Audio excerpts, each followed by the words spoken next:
ว่าในแง่ของการประพฤติปฏิบัติ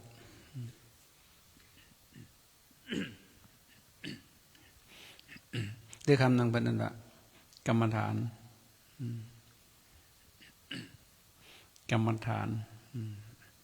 คืออย่างกรรมฐานคือฐานที่ตั้งแห่งการงานของใจนะเพื่อเป็นการยึดเหนี่ยวจิตใจให้มันนิ่งอยู่กับอารมณ์บ่ให้จิตของเรามันเลื่อนลอยไปตามพุ่งสานไปตามอารมณ์เป็นนั้นว่ากรรมฐานเรียกคำหนึ่งเป็นนั้นว่าภาวนามีสองอย่างหนึ่งสมถกรรมฐานสองวิปัสสนากรรมฐานก็มีแค่นี้แหละในหลักการของการปฏิบัติมีสองอย่างหนึ่งสมถะสองวิปัสสนาซึ่งประเด็นว่าภาวนาสมถะคือจังไดสมถะคือเป็นอุบายให้เฮ็ดให้จิตสงบอุบายเฮ็ดให้จิตสงบโดยใช้สติเป็นหลักโดยการเอาจิตของเฮานะไปยึดเหนี่ยวสิ่งใดสิ่งหนึ่งคือผูกจิตนะไว้กับวัตถุหรือสิ่งใดสิ่งหนึ่งนะให้เป็นอารมณ์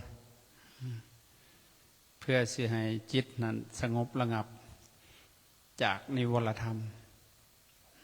ตั้งหามีกามมาฉันทะพยาบาทอุทธัจจะกุกุจจะทิฏฐิเมตตาวิจิกิจฉาเพื่อให้จิตนั้นมันระงับจากกิเลสบ่ได้ไปทำลายอีหยังนะคือเหตุให้จิตนั้นระงับสงบจากกิเลสซื่อจิตสงบจากกิเลสดีบ่ดีสงบได้เบิดปีก็แห่งก็ดีกิเลสบ่ขึ้นมาก่อกวนถึงว่ามันยังก็จริงแต่มันก็บ่ได้ขึ้นมารบกวนนั่นอันนี้มันเป็นพื้นฐานให้สามารถต่อยอดไปได้ไปสู่การเจริญวิปัสสนาแต่ว่าสมถะเนี่ยอารมณ์มันหลายอย่างมีอยู่7 หมวดคือเดี๋ยวเอาสู่ฟังพี่แหละหมวดทำอิฐหมวดกสิน10อนุสติ10อสุภะ10พรหมิหาร4อรูปฌาน4และก็อาหารปฏิกูลสัญญา1จตุธาตุภวธาน1รวมแล้ว40อารมณ์ของสมถะเนี่ยเอาตัวใดก็ได้เอามาใส่แต่มันเหมาะกับเฮาเฮ็ดจังไดก็ได้ให้จิตสงบแนบนิ่งอยู่ในอารมณ์อันเดียวซึ่งคำหนึ่งเป็นดาวเพ่งเพ่งคือให้จิตไปรวมอยู่หม่องเดียวบ่ให้มันซ่านเดี๋ยวจิตของเฮามันสิซ่านเดี๋ยวมันบ่มีพลังคือเฮายังไฟฉายนะมันบ่ได้ปรับปุ่มมันอีหยังเขาอันปุ่มอีหยังก็ที่เขาปรับให้มันหลอมรวมนะมันเลยซ่านเดี๋ยวมันยอมบ่ฮงไปไกลฉันได้กับฉันนั้นหรืออุปมาหนึ่งเปรียบเหมือนเฮาหิวน้ำเต็มคุเฮาแล้วขึ้นไปถอกอยู่เทิงภูถอกลาดลงมาเลยน้ำซุ่มน่ะย่อมไหลไปบ่ได้ไกลเพราะมันกระจายไปมันบ่มีแห้งพอถ้าเฮาสลัดเฮาเฮ็ดเป็นรางลงมาบาดนี่เฮาเทน้ำนี่อีหยังก็กั้นบ่อยู่เพราะมันสิมีพลังจิตของเฮาคือกันเลยมีพลังมากที่สุดเลยมันสามารถหู้ทะลุทะลวงไปได้ฮอดจักรวาลพุ่น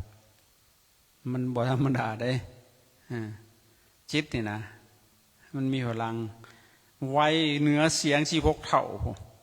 เหนือเสียงเหนือแสงอันจิตนี่นะนั่นน่ะ ถ้าเราได้ฝึกมันให้ดีแล้วนะ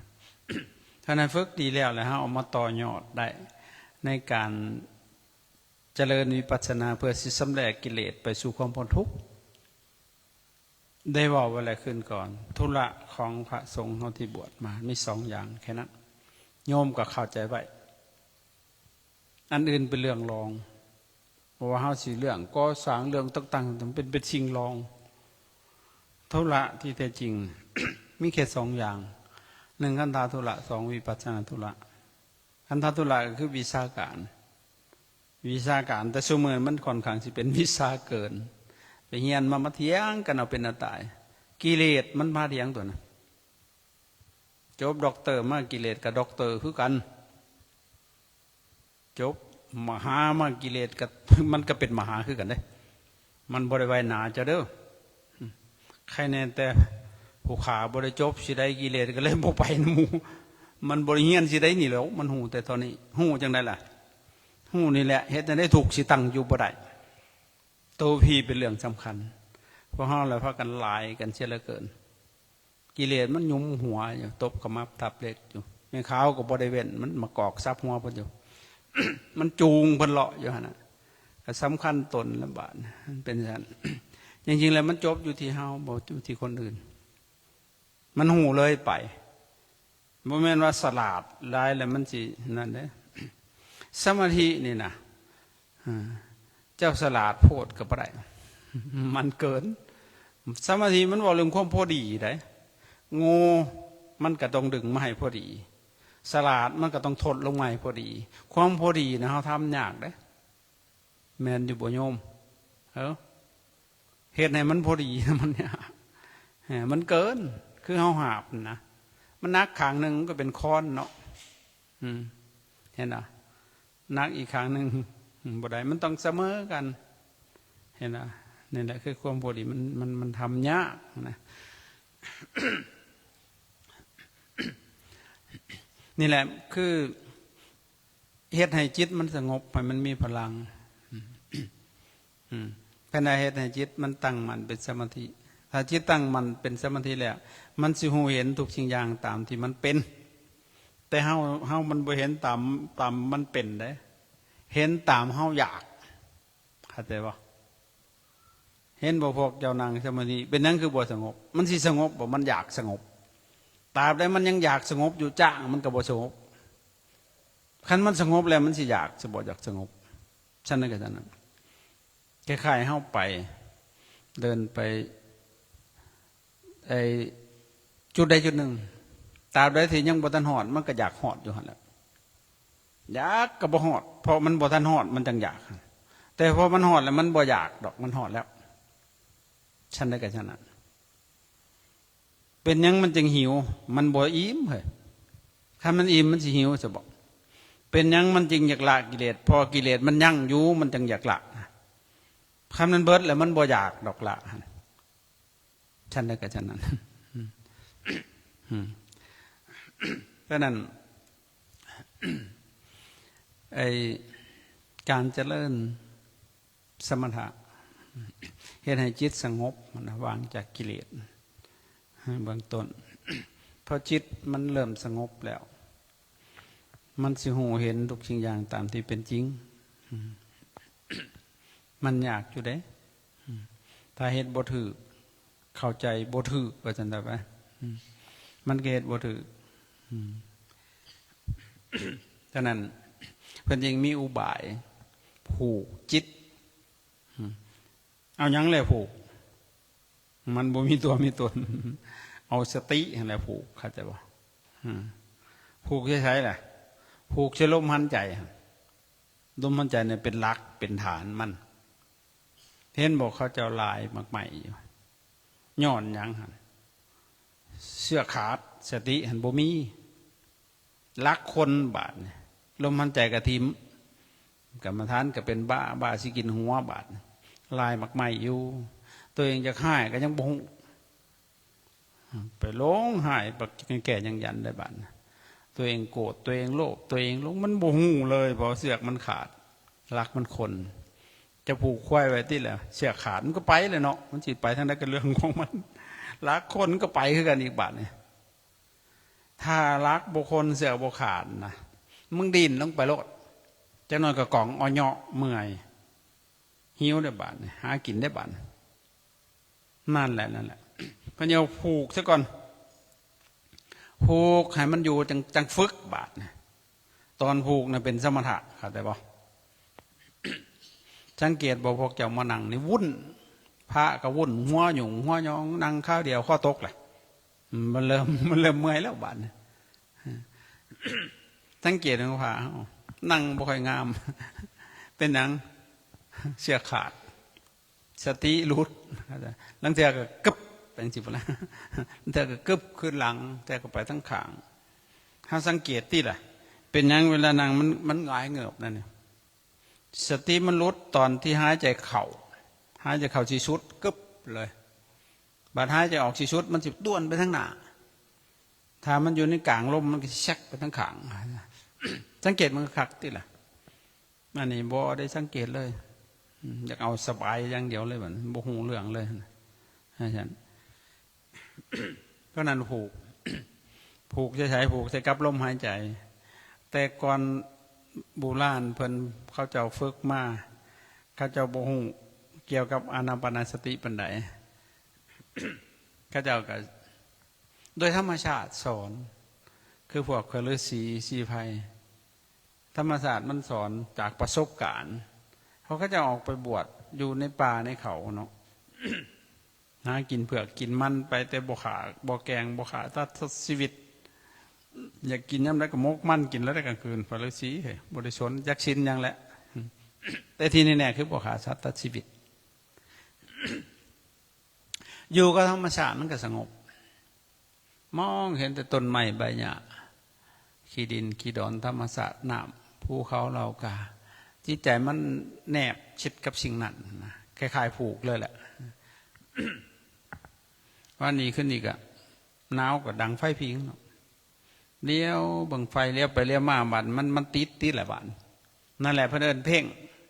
คือให้จิตรวมกันเป็นอันเดียว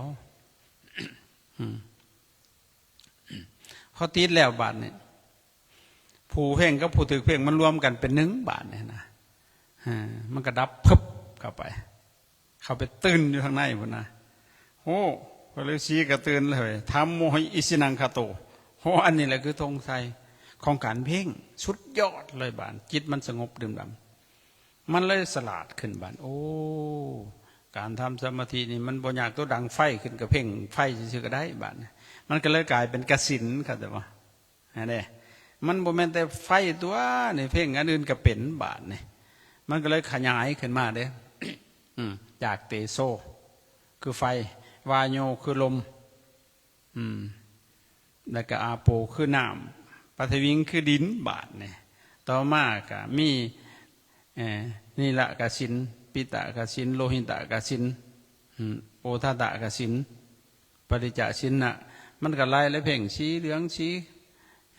แดงไปแล้วบาทเนี่ยเพ่งดวงอาทิตย์เห็นไหมเพ่งสีขาวเพ่งน้ำเพ่งซอกหูไปแล้วบาทเนี่ยมันก็เลยขยายขึ้นมาได้เบิดชุมหมดนี่ได้เบิดเอามาเป็นเครื่องมือในการเพ่งเพราะว่าเป้าหมายคือให้จิตรวมกันเป็นหนึ่งเขาจะก็เล่นแต่ว่ากรรมฐานประเภทนี้มันสิไปทั้งฤทธิ์ทั้งเดชถ้าหลังจากเพ่งติดนะจิตมันสิมีอำนาจมันก็แต่ว่าขั้นเฮาบ่เขาบ่ฮู้บ่ท่านเป็นเฮาก็สิงึด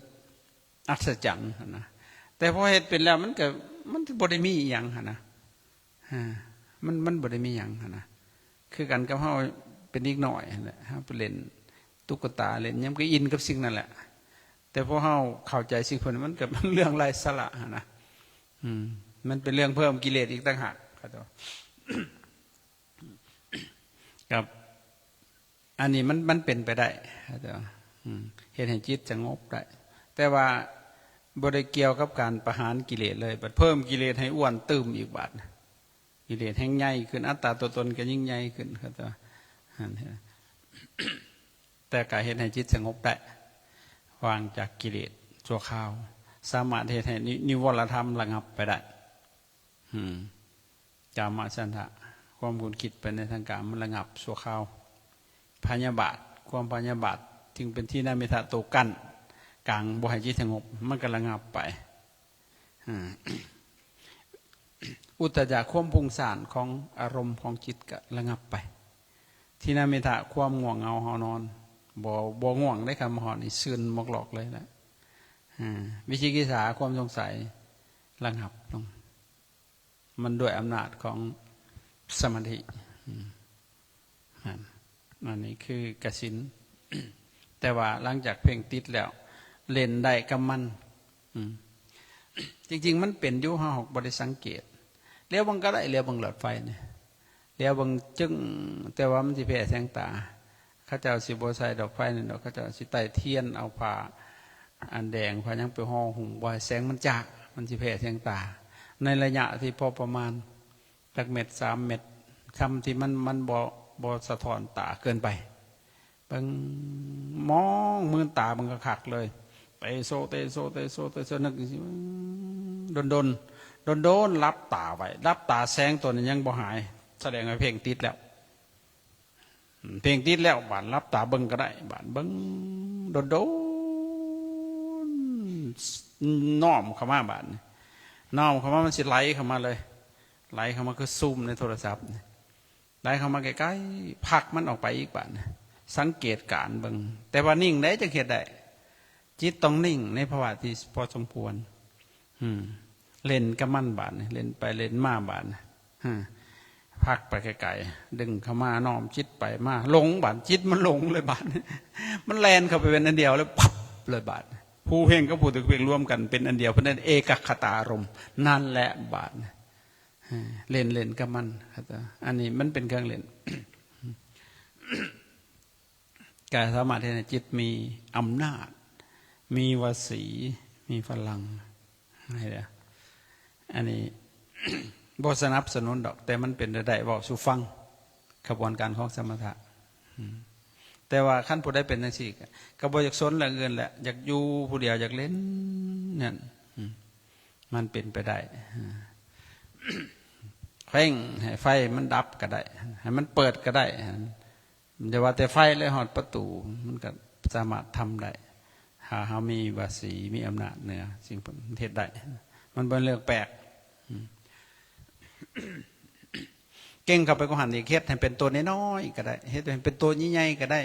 ถามว่าตัวเขาใหญ่มันบ่ใหญ่ดอกมันก็ซ้ำเก่าหั่นแหละแต่ความรู้สึกของจิตมันมีอำนาจเฮ็ดให้เป็นตัวน้อยซ้ำแมงวันนี่ก็ได้น้อยลงไปฮอดซ้ำมัดซ้ำเม่นก็เฮ็ดได้นะครับแล้วเฮ็ดให้เป็นตัวใหญ่ขับเบิดชลานี่ก็ได้มันสามารถเป็นได้ความรู้สึกของอำนาจของจิตนะแต่ตัวเขามันก็ซ้ำเก่านี่แหละมันบ่ได้น้อยได้เล็กดอกแต่ตัวไปมันคือมันมีอีกตัวหนึ่งที่มันไปเข้าใจป่ะเป็นอย่างแต่อีกต่อมาอีกก็จะกับเพ่งพวกอสุภะ10 อย่างส่วนสักศพตั้งแต่ศพพบศพอันเริ่มพองลมขึ้นพองขึ้นเขียวเป็นน้องเห็นนะศพน้องไหลศพอาบไปเลือดเห็นนะศพขาดกันเป็นทอนถึกสัตว์กัดกินศพเบือแต่กระดูกคือเพ่งคือเบิงคลองบกงามนะตัวนี้เพื่อจะให้มันเกิดความเบื่อหน่ายคลายกำหนัดผู้ใดที่นักไปทั้งกามราคะเนี่ยพิจารณาสิ่งพวกนี้ตะกี้สักศพอย่างต่างๆก็ว่ากันไปทั้งหมดมีอยู่10 อย่างเป็นอะไรว่าอสุภะ10แบบบอสุภะงามบองามเพ่งของบองามต้องหูจาริตของเจ้าของพระเฮาเนี่ยมันจังสิปฏิบัติไปได้จาริตของคนเรามี6 อย่างเขาต้องเข้าใจผู้ใดนักไปทั้งกามราคะนะเครื่องใส้ก็ต้องไปใส่ของปอนๆของเก่าๆเสาๆบ่ให้ใส่ของแบบลุหลาเฮาหูเลยว่าเฮาแพ้ทางด้านกามราคะดีบ่ดีผู้ไปหาอยู่น้ำบุคคลป่าเขาคนขี้ได้หลายคนพวกนี้พวกกามราคะแห้งเด้อ มันบ่าวเทิงพวกอยู่ตะเปอะตะเปิ้นเหมาะดีพวกนี้นะครับอย่าไปได้หม่องชิงงามๆสวยๆหูติ่งว่าแม่นอันเติบไกลแล้วแหละแหงเพิ่มกิเลสแหงมักสวยมันงามแหงบ่ได้ต้องใส่บันป้อนธรรมดาเห็นไหมแต่ผู้ใดมีโทสะก็เช่นกันโทสะจริตโกรธเพิ่นนี่มักงามได้เพิ่นนี่นะมักงามมักให้คนเอาใจเพิ่นนี่นะเพิ่นเฮาบ่มักเอาใจหมู่ได้เพิ่นน่ะคือขวางคือหยังนี่หอกโทสะจริตนั่นอยากให้แต่หมู่เอาใจเพิ่นจังอยู่ได้อยู่ในสถานที่บ่มีคนขัดขวางอีหยังต่างๆหาพวกนี้เป็นจังซั่นบางคนเอาคนคือกันจังอยู่นำกันได้บ้าบักโกรธตะโกรธมันสิอยู่นำกันได้บ่มันสิกินหัวกันนั่นติแม่นแต่ว่ามันจะเป็นซั่นนั่นจริตนั่นจริตได้พวกนึงโมหะจริตโมหะคือความหลงพวกนั้นต้องอยู่ในที่มีแสงสว่างโล่งๆพวกโมหะใส่ชุดขาวเพราะที่มีแสงสว่างโล่งแน่ไปอยู่มือแห่งตายตื่มพวกโมหะมันหลงอยู่แล้วนะอีกพวกหนึ่งพวกศรัทธาจริตพวกหนึ่งโง่ได้ศรัทธาหลายๆฮะพวกศรัทธาจริตนั้นต้องไปอยู่ในนำคนที่มีหลักการวิชาการที่ตรงเป๊ะมีหลักการมีระเบียบจัดขันสันโง่ได้พอมันเชื่อง่ายได้พวกมันศรัทธาจริตเขาแต่บอกมั่วเลยแล้วบาทมันเป็นอย่างนั้นศรัทธามันเหตุได้ทุกอย่างแม้แต่เรื่องความผิดตัวนักษามันศรัทธามั่วมันบ่มีระเบียบบ่มีวิชาการเห็นไหมนั่นก็ที่ปลอดภัยที่สุดก็คือพุทธิจริตพุทธิจริตเขาอยู่ได้ทุกสถานการณ์เพราะเขามีปัญญาเขาสามารถพลิกวิกฤตไปให้เป็นโอกาสได้เขาบ่เชื่อง่ายพวกนี้เขาสิมีปัญญาของเขาและก็ปลอดภัยพวกนี้เนี่ยแต่ว่าเราต้องเข้าใจจริตของเราด้วยในการปฏิบัติต่อมากะอนุสติ10ตัวนี้สิปลุกเราสติปัญญาเราศรัทธาของเราให้มันเพิ่มขึ้นกรรมฐานหมวดนี่นะมีอย่างมีแหละพุทธานุสติธรรมานุสติสังขานุสติจาคานุสติเทวตานุสติแล้วก็มีอานาปนาสติกายคตาสติมรณสติอุปสมานุสติในหมวดนี่สิปลุกเราศรัทธาสติปัญญาน้อมตามระลึกถึงคุณพระพุทธพระธรรมพระสงฆ์อยู่เนืองๆโหยามมื้อเช้ามันโตดีโตไหวพระอย่าขี้ข้านมันเป็นคำสอนเลยพระพุทธเจ้าสอนเน้นเรื่องขันธ์ห้าเลยแหละนะยามมื้อเช้าหั่นน่ะเฮาอย่าขี้ข้านนั่นคนไหวพระนบมือพี่นบไก่ซ้อนเจ้าของพี่โอ้ยเคารพพี่บ่าบ่สิไปเฮ็ดแนวนั้นศรัทธามันบ่ได้เป็นจังซั่นเด้เฮาน้อมไปเลยน้อมจิตไปเอาหนังสือยกมาเบิ่งโลดหนังสือน่ะเบิ่งให้มันทุกโตเลยจิตมันสิน้อมไปมันเอิบอิ่มมาฮอดตัวหันแล้วอุปทานขันธ์ต่างหากเป็นตัวทุกข์เสดิร์ดเลยแล้วหันบาทนี่รูปังอนิจจังหูบ่เที่ยงเวทนาอนิจจาเวทนาบ่เที่ยงรูปังอนัตตาหูบ่แม่นตัวตนสรุปแล้วอุปทานขันธ์ต่างหากเป็นตัวทุกข์เพิ่นว่าทุกโขตินนาเป็นผู้ถือความทุกข์อย่างเอาแล้วทุกขาปริตาเป็นผู้มีความทุกข์เป็นเบื้องหน้ามันว่าแต่เรื่องทุกข์เลยตอกย้ำอยู่ในหันขันธ์ห้านี่ เห็นว่านั่นแหละจังว่าตามระลึกถึงคุณพระพุทธคุณพระธรรมคุณพระสงฆ์อยู่เนืองๆเป็นคำสอนและก็คำสรรเสริญในหันนั่นนะให้ได้มันสิปลุกเหล่าศรัทธาเอาให้เกิดขึ้นให้เกิดสติปัญญาหลังจากนั้นเราเรื่องการให้ทานจาคานุสติเฮาจาคาอยู่ไม่ตายแต่จาคุบบาดจาคานุสติจาคาคือเสียสละโดยเฉพาะพระเฮานี่แหละส่วนไรพระเฮาเคยแต่ได้บ่เคยให้เคยแต่ไปโยมให้ได้ช่องได้ยังมากเอาแล้วบาดเฮาบ่เคยให้เลยจ้ะมันเป็นอย่างนั้นยกเว้นเราพวกเพิ่นเคยเป็นเจ้าอาวาสเคยเป็นผู้บริหารนี่คือญาทานเพิ่นเคยให้เคยเสียสละคือเพิ่นทำนี่เพิ่นให้คือพวกพระอาจารย์ทำเพื่อให้บ่แม่นเพื่อเอาแต่ว่า ที่ได้มามันเป็นอานิสงส์จากการประพฤติชอบสิเป็นรางวัลสิดอกขั้นอยากเอาสิมาเฮ็ดหยังนี่ก็ไปหาเอาโลดแล้วย้อนว่าอยากให้เพื่อหยังเพื่อคนอื่นคือญาทานเพิ่นนี่อยู่ผู้เดียวมันก็สบายมากแล้วนะบ่ต้องเฮ็ดอีหยังเลยนะแต่เป็นหยังคือเฮ็ดเพื่อให้ความสะดวกความสบายแก่คนอื่นด้วยเข้าใจบ่นี่แหละอาหารหวานข้าวหามาหล่อเลี้ยงกันบาดนี้เฮาบ่เคยเป็นผู้ปกครองเฮาฮู้จักให้บ่บัดนี่แหละอาจารย์แต่ว่าถ้าเฮาฮู้จักให้มันสิสบายเลยอาจารย์ไปเห็นพระเพิ่นมาหน้าพรรษาเต็มญาติเจ้าอาวาสมันคิดจังได๋บัดมันต้องมองไปเบิดทุกด้านในการเป็นการอยู่การกินการขับการทายทุกสิ่งอย่างนะพระลานักหน่วงเลยแต่ถ้าพระเฮาฮู้จักให้สบายเลยบ่แม่นว่าเข้าข้างตัวเองเด้พระอาจารย์เคยไปปฏิบัติไปเห็นเจ้าอาวาสเพิ่นอย่างหน่อยเฮาก็สิคุมตัวเองจะบ่ให้เพิ่นเดือดร้อนเฮามาอาศัยเพิ่นบางเทื่ออาจารย์ถวายเพิ่นเป็นหมื่นพุ่นได้ไปแต่ละวันเฮาสิกุมเฮานี่แหละเฮาสิบ่ให้เพิ่นเดือดร้อนเข้าใจบ่ในสมมุติพระเพิ่นมาเนี่ย200คิดเบิ่งว่าเฮากินมื้อนึงเท่าใดเฮาคิดจังซี่นะเพื่อเฮาเองบ่แม่นเพื่อคนอื่นเพิ่นก็สบายเฮาก็สบายด้วยปฏิบัติร่วมกันพอเฮามาสำละเด้เห็นบ่บ่น้อยเลยเด้แต่เพิ่นก็เฮ็ดได้ถึงว่าไผบ่ซอยเพิ่นก็มีบารมีของเพิ่นนะคือพระอาจารย์เฮ็ดงานผ่านไปก็โดยผลบุญที่สั่งสมมาพากันเฮ็ดมาตลอดจนมาฮอดปีนี้ปึ๊บเบิด10มื้อบ่ได้เสียเงินจะกีบอาจารย์เป็นจังได๋ล่ะเจ้าภาพเมาเบิดจนบริษัทเฮาจะวัดไม่ควรจะตกงานพุ่นเห็นบ่ก็ย้อน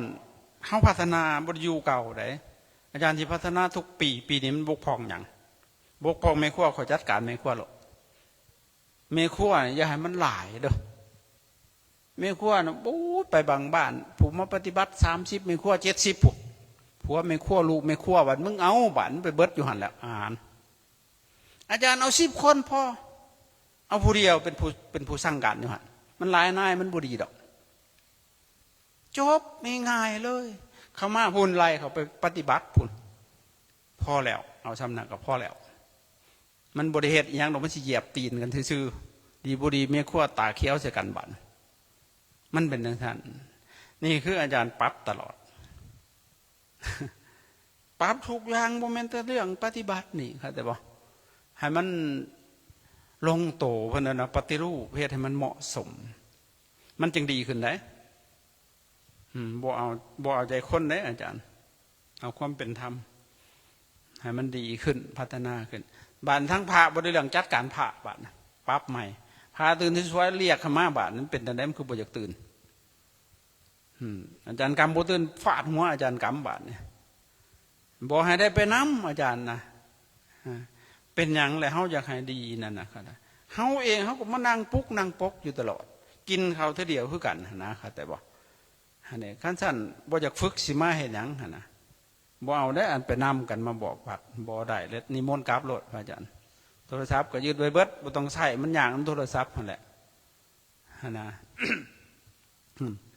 พอเรามาปฏิบัติมาฝึกตนนะบ่ได้มาตามใจกิเลสครับแต่ว่าถ้ามันดีแล้วสิมาฝึกเข็ดอย่างฉันมันกำย้อนมันบ่ดีแต่มาฝึกอาศัยบารมีพ่อแม่ครูบาอาจารย์ครับแต่เขาก็มาเป็นกัลยาณมิตรให้กันนะตัวใดพอซอยกันได้ก็ซอยนี่ก็เที่ยวมาย้อนเราเคยห่วมกันมาคืนมาเทียนให้กลับมื่อในประเทศก็สิกลับมื่ออื่นก็จะไปคิดนิมนต์ในตอนแรกมื่ออื่นก็จะประเทศสารวันจะบ่ได้อยู่นะเอาพวกเขายังไปได้ทำได้จะน้อยเขาก็ไปบ่ได้แล้วจะได้นอนมันก็สิยุ่งยู่นะเอาเรื่องจาค่านุสติเนาะคือความเสียสละสลัดออกซึ่งอารมณ์ไม่แต่อารมณ์ที่มันบดีทุกสิ่งทุกอย่างความโลภความโกรธความหลงสลัดทมดิมขึ้นน้ำลายเนี่ยมันเป็นจาคูบได้หันมีแต่อยากได้ดีบุรีไปเฮ็ดดีอยากให้เขาย่องหัวพันอีกเฮ้ยเขาหักเขาก็ชมเขาบัดลมเขาก็ด่าหัวเจ้าแหละมันจะแบกอีหยังพระพุทธเจ้าเขายังด่าเฮาเลยไป คิดส่วนร้ายก็ไปคิดเฮ็ดนั้นเฮ็ดนี้เสียดีก็ย่านเขาว่า เฮาบ่ได้ดีเพราะคนหยองดอกเฮาบ่ได้ชั่วเพราะคนติเฮาย่อมชั่วโดยตัวเฮาเองเฮาย่อมดีโดยตัวเฮาเองเพราะเฮาประพฤติดีนั่นคิดจังสิมันสบายนะคือว่าอาจารย์บอกได้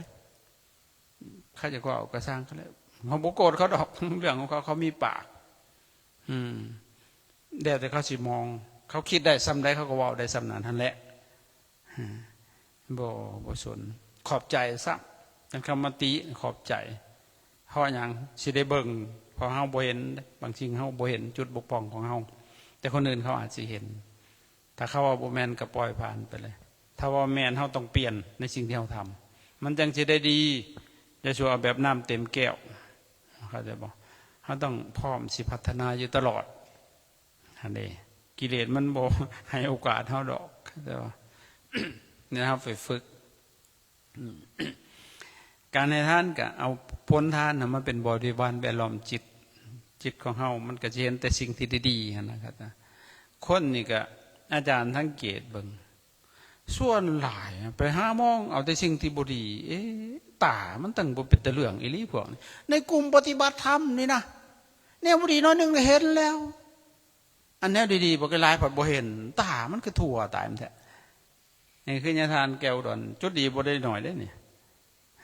คันว่ามันบ่สมมุติว่าเพิ่นดี10อย่างเพิ่นบ่ดีอย่างนึงหรือว่าเพิ่นบ่ดี10อย่างเพิ่นดีอย่างนึงเอาตัวดีหั่นตัวบ่ดีจะสู้เอามันบ่เป็นประโยชน์ดอกนั่นคันมองจังซี่นี่เฮาสิมีธรรมเข้าใจบ่สลาโอ้ยจังว่ามาเห็นแล้วมันปฏิบัติธรรมผิดอันนี้เขาจะธรรมะผิดเลยมันหูเลยไปเข้าใจมองเอาแต่จุดที่ดีเทวตานุสติตามระลึกถึงคุณของเทวดาอยู่เนืองๆจริงๆแล้วควรจะมาหัวตามระลึกถึงคุณธรรมของคนที่เห็นในคนเป็นเทวดามันที่สำคัญที่มีประโยชน์กว่าแค่นั้นสิเป็นเทวดามันมีธรรมจะขอเทวดานะเอาธรรมของเทวดามาใส่ใจเฮาในเฮาก็เป็นเทวดาแล้วแหละมีฮิริมีโอตปะเห็นป่ะฮิริคือความละอายตายคันเจตบุรีคันจิคิดบุรีนะอายเสียววาบของหอตามหอไตพุ่นมันสิทำซัวได้จังไดล่ะอันนี้นั่งเทื่อกับบ่พอใจกับหาเว้าควนคนสิมีเรื่องอีหยังไงบ่น่าอายบ่เว้าควนเขา มันเป็นไม่ขาวก็คือกันผ้าก็คือกันเข้าใจบ่เอ้ยนายนี่ไปเว้าควนเขาเว้าตัวเองหันเบิ่งตัวเองหันปฏิบัติธรรมเพิ่นให้เบิ่งเจ้าของเข้าใจบ่ให้บ่หันคันสิคิดบ่ดีทำบ่ดีน่าอายเด้คนบ่เห็นเทวดาก็เห็นเฮานี่แหละเป็นคนผู้นึงก็เห็นอยู่เฮาเฮ็ดหยังเฮาคิดหยังเฮาทำหยังน่าให้บ่มันก็ทำบาปบ่ได้เทวดามีหิริมีโอตปะด้วยกลัวญาณบาปญาณกรรมญาณโทษของมันเป็นเทวดาได้เด้สิหาแต่ท่านตายอีสังให้มันมีธรรมจังซี่นั่นก็เป็นเทวดาอยากเป็นพรหมกับมันสิยากใช่บ่เห็นอะไรเจริญฌานให้เกิดนั่นก็เป็นพรหมโลดแหละเข้าไปสู่ปฐมฌานได้กับมันบ่เสื่อมก็ไปเกิดแล้วบาดนี่พรหมปริสสาพรหมปโลหิตามหาพรหมไปเกิดพุ่นคำนั้นบ่เสื่อม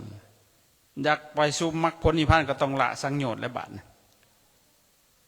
อยากเป็นพระอริยเจ้าพระโสดาบันก็ต้องละสักยะทิฏฐิวิจิกิจฉาศีลปัตตปรมาสเด็ดเบ็ดเสร็จเลยก็เป็นอริยบุคคล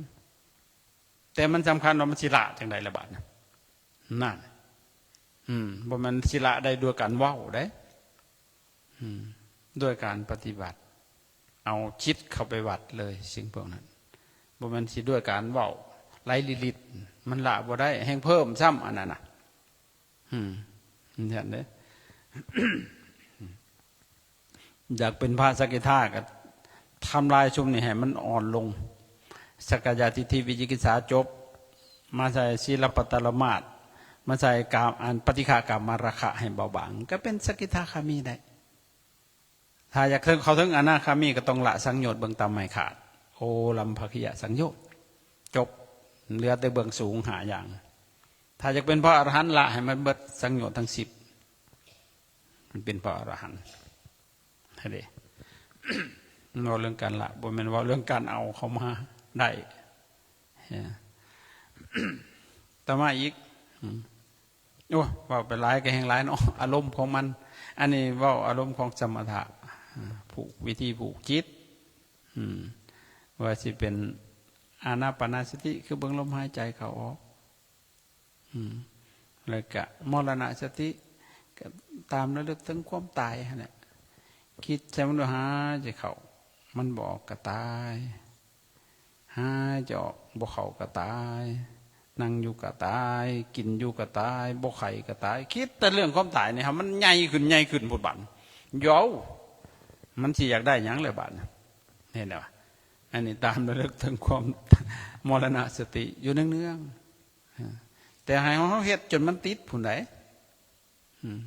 น่ะมันก็สามารถเฮ็ดให้จิตมันเกิดสลดสังเวชเกิดความสงบเป็นสมาธิได้นี่พิจารณากายคือกันกายของเฮามันมีอย่างเนี้ย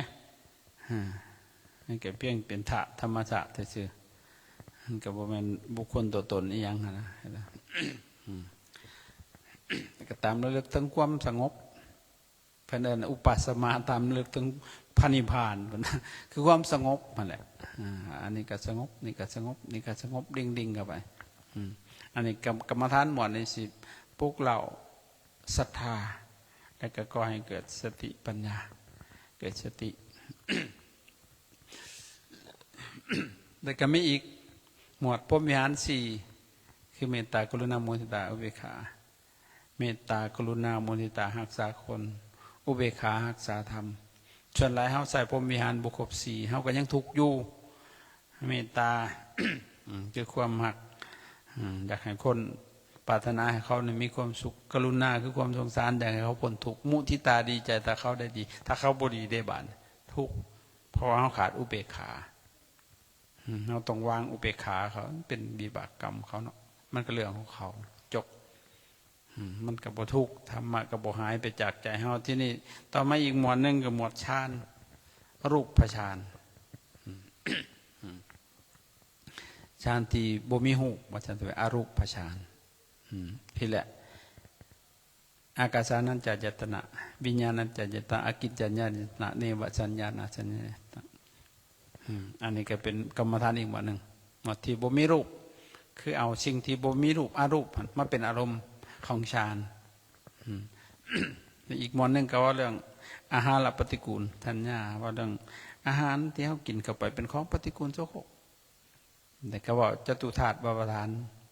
คือธาตุ4อย่างในกายของเราดินน้ำไฟลมอโปเตโสวายโยปทิงอันนี้เป็นอารมณ์ของสมถะเอาตัวได้ก็ได้ที่มันเหมาะกับเฮาแต่ว่าบ่เกี่ยวกับการเข้าไปทำลายกิเลสเที่ยงตั้งแต่ให้เป็นวิหารธรรมให้จิตตั้งมั่นเป็นสมาธิจังไปต่อยอดเพื่อนเอิ้นว่าการเจริญสมถกรรมฐานเนี่ยมันสิได้ฌาน